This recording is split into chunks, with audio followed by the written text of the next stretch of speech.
Well, we have the pleasure today of talking to Cynthia Zimmer, who works in the DA's office in charge of gangs. But she's also running to take over and become boss of the whole DA department. Become a DA like Mr. Jagels used to be before he retired, and he was the one that hired her. So, Counselor. Yes. What was your inspiration to get into law way back when? I suppose the first inspiration I had was the movie The Paper Chase that came out as a child. I watched that, but I always had an interest in United States government and the Constitution. I was a political science major in college, and I loved studying the Constitution, and I was encouraged, because I was a good student, to go to law school. And then I watched on television some of the cases that, criminal cases that prosecutors did, and I chose to go into criminal law, specifically a prosecutor, because I saw Ed Jagels and what he did. He was a young DA, he was elected in 1982, I was in law school then, and he was very inspirational about some of the things that he did to protect victims, and I wanted to protect victims as well. So really Mr. Jagels was my specific inspiration to become a prosecutor. He was a good DA. It's fabulous. Yeah, during all that time. That's good. And you went to Loyola Law School. Yes. And were hired right away into Kern County? I went to Cal State Bakersfield undergrad. Oh, okay. And so when the Kern County DA's office came to my campus for on-campus interviews my third year of law school, and we were recruiting there Sure. for an interview, and they recruited me, and I came back to Bakersfield. And you worked in the department For 33 years. and been in every court and almost every department, I read? Yes. So Every court, every kind of case, uh-huh. for over 30 years. So you've paid your dues, as they say. I've worked hard, yes. I looked on your Facebook page and see that you're a prodigious campaigner. You've been all over East Kern. Yes. You've been to meetings, Rotary Club meetings, you've been to fundraisers, you've been to parades. You really have made the effort to get out and talk to people in East Kern. And I'm thankful you finally came to Rosamond. And what is your feeling about the people in East Kern? Do they feel well represented by their government? Do they feel government's going in the right direction? What do they feel?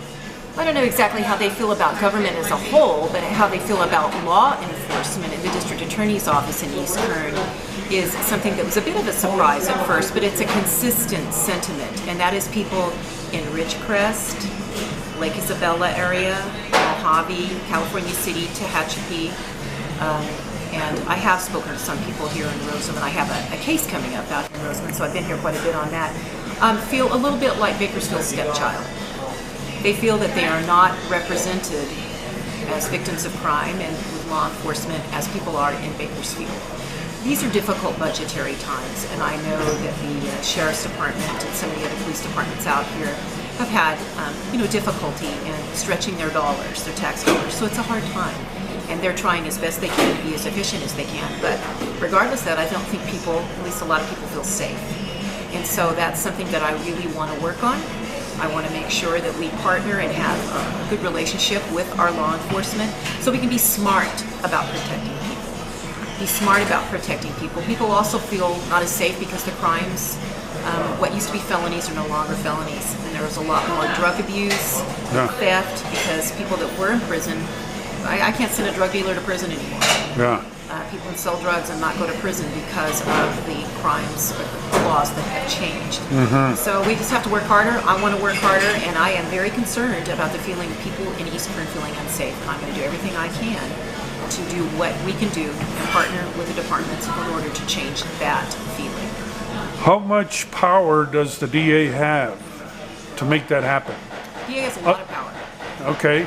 The DA has a lot of power and a lot of responsibilities. Okay. The district attorney has the power to, of course, do the best they can with the budget they have and place people where they find the needs to be. But the DA not only has the power to be aggressive and smart at home, the DA has the responsibility to advocate for victims in Sacramento.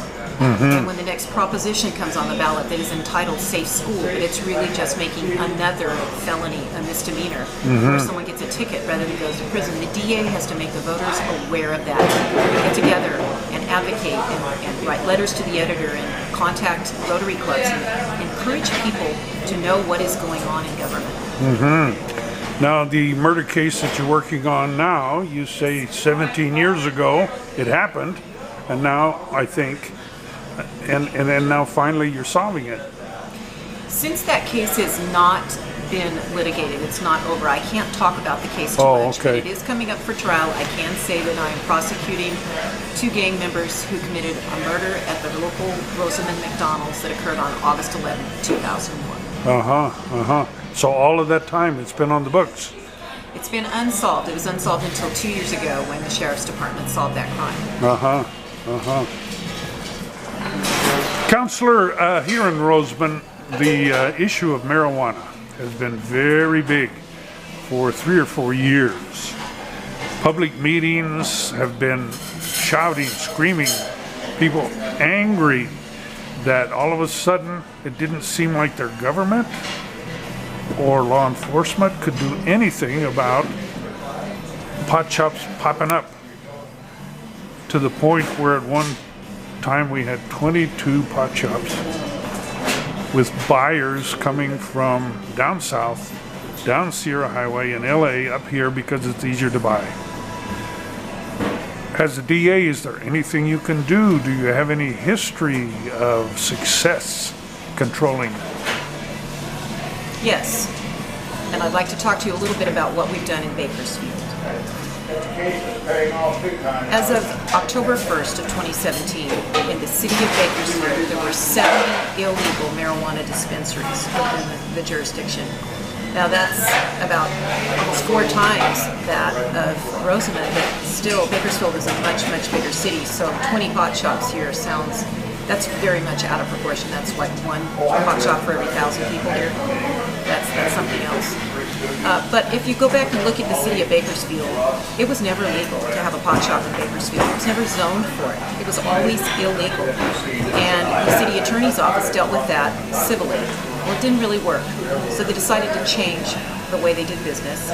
And starting in October of 2017, the Bakersfield Police Department sent out narcotics officers and served search warrants, and they shut down 68 of the 70 shops. What did we see in those pot shops? A lot of illegality. We've seen through those search warrants, as well as through narcotics investigations and gang investigations, that those pot shops were being run by gang members. They were being frequented by gang members. They had armed guards there that were felons. If you're a felon, you cannot have a weapon. We call marijuana dispensaries in my unit gangster ATMs because it is a huge cash business where gang members go in and rob them, and sometimes they don't even report being robbed because they're illegal.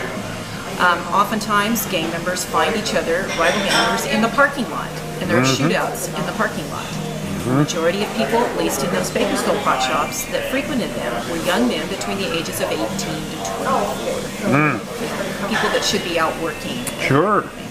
So it was very successful to use criminal arrests, and shutting them down and moving them out of the city. Sure.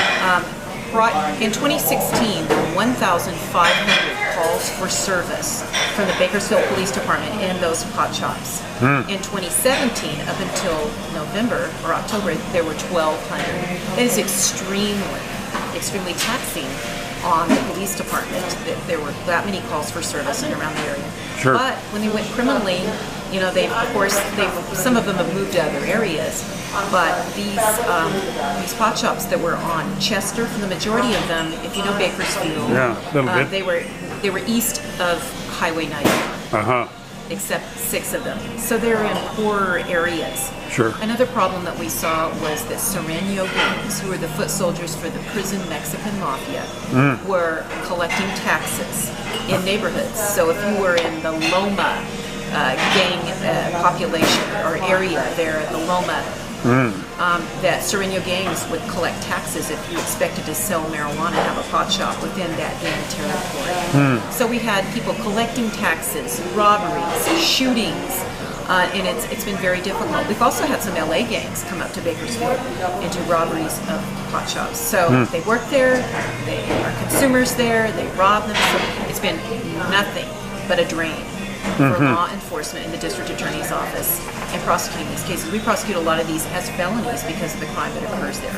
So to have them in the last 2 months greatly diminished has really helped us.